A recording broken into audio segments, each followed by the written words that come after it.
Now, Bruce, just look right into the camera lens right here and tell us your name, your age, and where you were born. My last name is Lee, Bruce Lee. I was born in San Francisco in 1940.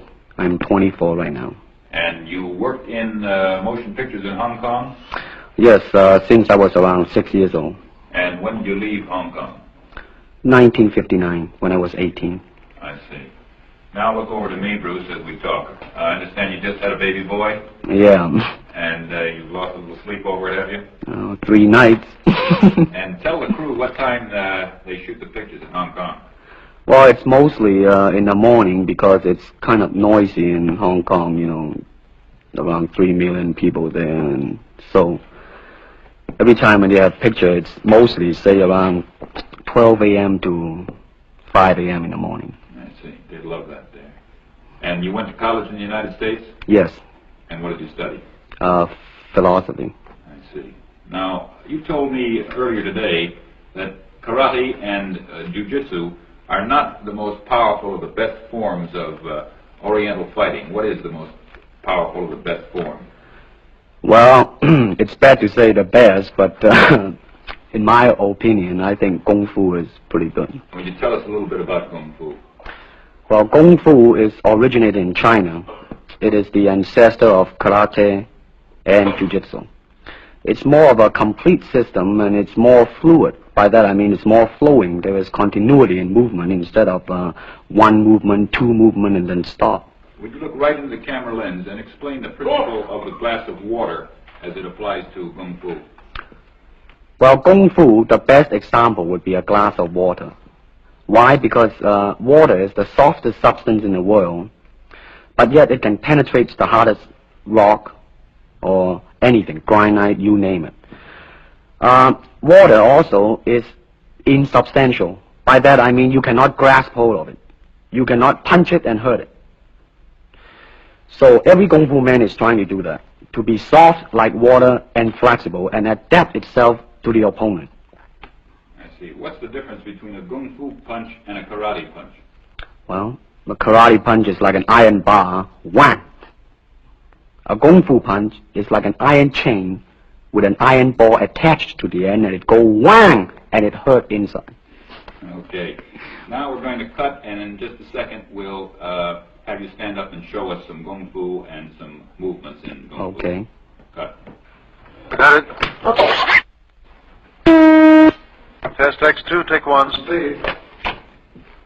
Now look directly into the camera, Bruce. Directly at it. And now give me a 3/4 this way. And hold it. And give me a profile that way, all the way. Good. Hold it. Now come back to a profile on the other side. And hold that. Give me a 3/4 on that side. And then give me right into the camera again.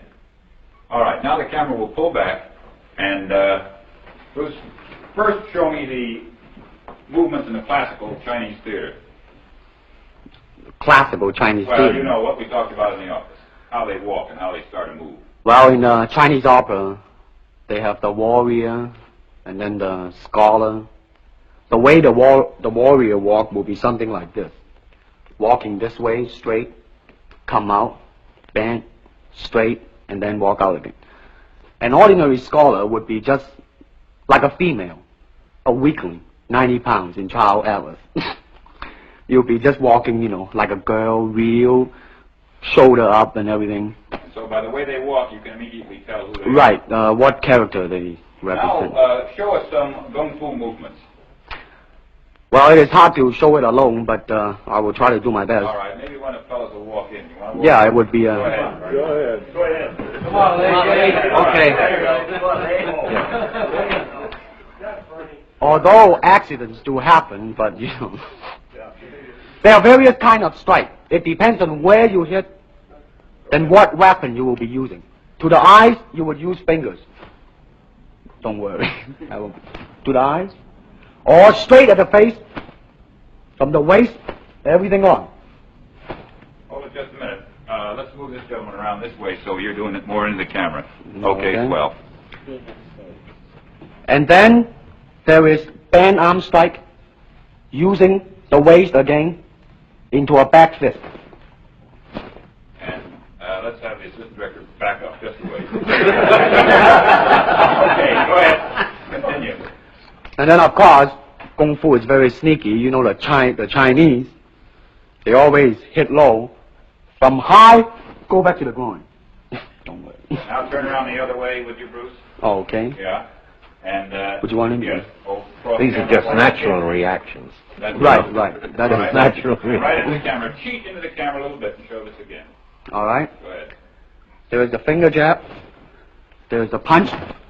There is the back fist and then low. Of course, then they use leg straight at the groin or come up. Or, if I can back up a little bit, they start back from here and then come back. All right. It's kind of worried.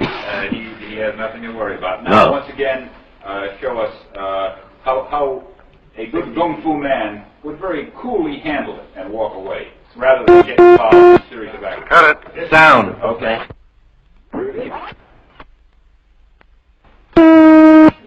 Test X2, take 2. Now, Bruce, so that we can clearly see what you're doing this time, we'll face the fact that there's nobody there. Show me now the difference between Jiu-Jitsu, which is long and involved, and Kung Fu, which is very quick if you have an opponent. All right, for instance, you will read it in a book, in a magazine and everything, that when somebody grab you, you will first do this, and then this, and then, thousands of steps before you do a single thing. Of course, these kind of magazine would teach you to be feared by your enemies and admired by your friends and everything.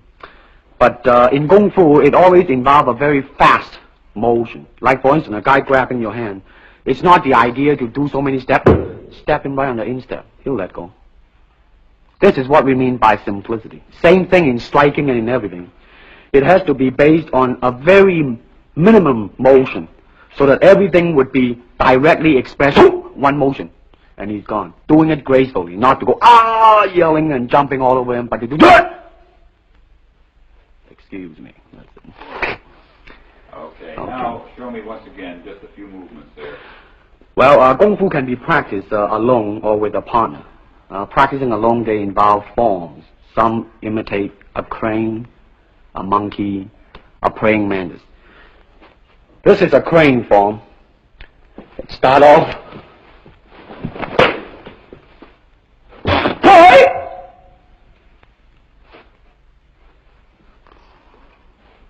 This is one of the movement involved.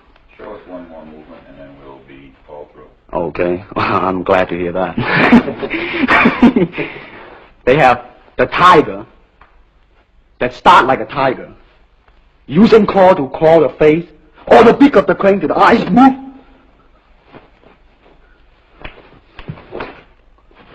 This is some of the movement involved. Thank you very much. Thank you very much.